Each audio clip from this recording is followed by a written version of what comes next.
Lõpuks ometi on kevad tulnud ka Eestimaale. Motocrossis on iga-aastaseks kevade kuulutajaks traditsiooniline mulgikross. See ongi meie tänase saate põhiosa. Tere tulemast mootorite maailma.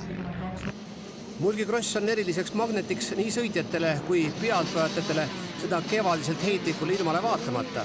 Kohal olid 5 riigi rohkem kui 200 võidusõitjat ja publiku tuju tõstis kohe hommikul 65 kuubikuliste poiste sõidu autasustamine, kus poodiumi kõrgemal astmel seisis mõlemas sõidus võidutsenud Claudius Roosma, avasõidu teine Jan Jakobson pidi lõpuks leppima 4. kohaga. 85 kuubikuliste finaalis eeldati külaliste paremust, vaatamata sellele, et Karl Saat oli kvalifikatsioonis parima ringi sõitnud ja lisaks veel 4 Eesti poissi esikümnes. Kohe stardikiiredus näitas, et Euroopas karastust saanud lätlased ja soomlased on väga agressiivsed ja kindlad.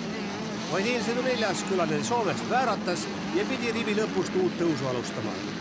Lätlaste tulevikumees Paul Sionas on sellel kevadel juba silma paistnud ka Euroopa meistrivõistluste etappidel ja Holste Nõmmerajal rebis ta kohe pikalt ette, võites 3 kavasunud sõidust 2 suure ülekaaluga. Vaid teises stardis tuli tal kaasmaalase paremust tunnistada. Eesti poistest rebis algul parimal positsioonil Siim Karu, mida aeg edasi seda parema kiiruse said üles nii Karl Saat kui Greg Uba. Kokkuvõttes oli esikümnes 4 riigi sportlasi, koguni 4 olid neist soomlasi, ometi läks kindel kaksikvõit lätlastele.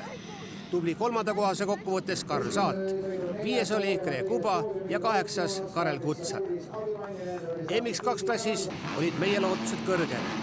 Eelsõidus lõi kõiki 2 sekundiga Andre Park, 3. oli Rannar Uusla ja vaid mullune Euroopa juunioride meister Kristjan Rätsep oli ehk liiga tagasihoidlik.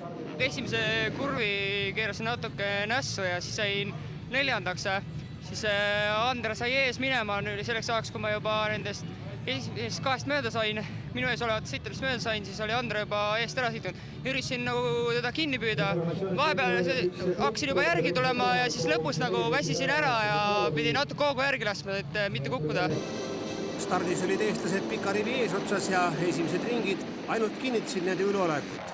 Andre Park juhtis, Kristjan Rätsep oli tõusnud 2. Rannar Uusla oli järgneva grupi ees 3. Rohkem aga eestlastel esikümnes sassa ei olnud. Andre Park oligi avasõidus väga kindel ja võttis ülekaaluka võidu. Kristjan Rätsep kindlustas eestlastele kaksikvõidu.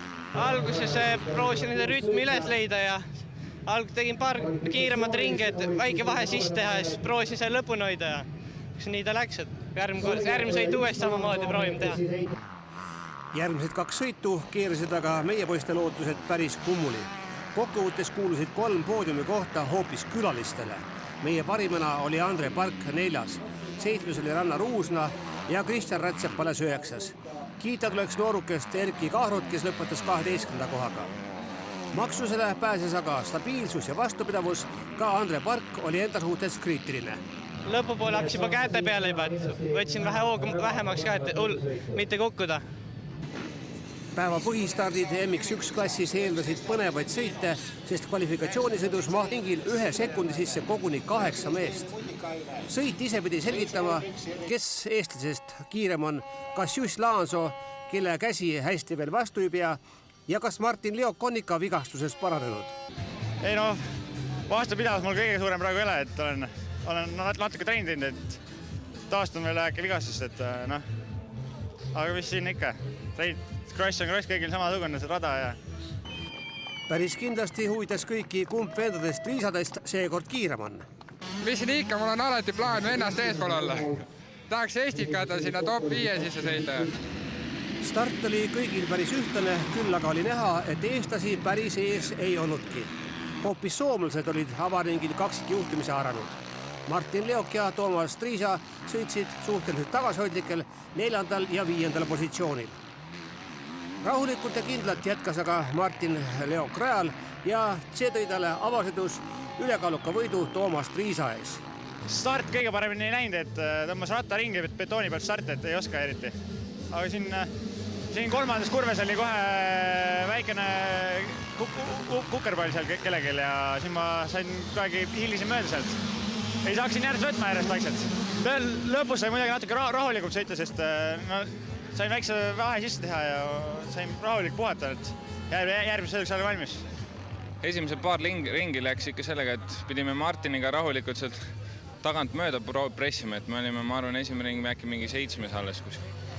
Aga muidu läks kõik hästi, et ma ka hoidsin natuke jõudu, et siin teada on, et Viljandi on niisugune raske rada. Aga siis kuskil poole sõidu peal tegin väikse apsu, et pidurdasin seisma. Ja kahjuks sellega ka esikoht kohe heitlusest kohe väljas, et uskumatu, et nii, et teiseks veel jõudsin, et ma ise arvasin, et nüüd on rong läinud, aga õnneks pidas käsi vist grammi paar ringi rohkem kui teistel ja sellest piisas. Teine sõit lõi kaardipakki sassi, sest esikoha sai avasõidu 16. mees soomlane Jussi Nikkila. Toomas Triisa oli taas kord teine, Martin Leok seekord 3. Tublilt sõitnud Viljandi motoklubi esindaja Jaanus Koval 5. ning Jüri Triisa 6. Kahjuks jättis rehvi purunemine pealtvaatajaks Juis Laanso, kes avasõidus lõpetas 5. Head kiirust näitas ta aga pärast puhkust ja võitis 3. sõidu Martin Leoki ja Toomas Triisa ees.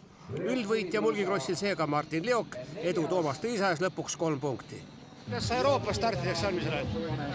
No Euroopas ma ei tea veel midagi täpsemalt. Käisin küll Belgias sõitmas paaril etapil, aga väga keeruline oli seal, ütleme niimoodi. Et seal on ikka, konkurents on ikka väga suur. Millal sa vormi jõuad?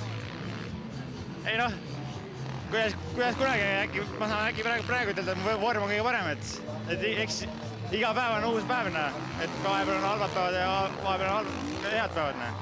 Et iga päev on uus. Mis selle hoo eesmärk on?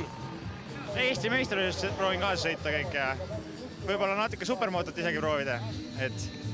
Aga aeg näitab, mis saab, et vaja alguses on jõuda Eesti meistrivõistlusteni. Oled sa ikka tegesportlane? Kes seda teab, et eks ma proovin sõita ikka nii hästi kui võimalik alati. Aga kahjuks jah, et täna enam nii palju aega treeningutel ei ole nagu kui vanasti. Nii ka, see on nagu mu elu, et. Lisaks individuaalsele võidusõidule peeti mulgikrossil taas kord ka riikide vahelist arvestust. 3 võistlusklassi kokkuvõttes lõppes traditsiooniline kolmik maavõistlus Soome, Läti, Eesti, seekord just sellises järjestuses Soome, Läti ja Eesti. Kevadsuvine kodune motokrossi hooaeg oli mulgikrossiga saanud väärika avalöögi.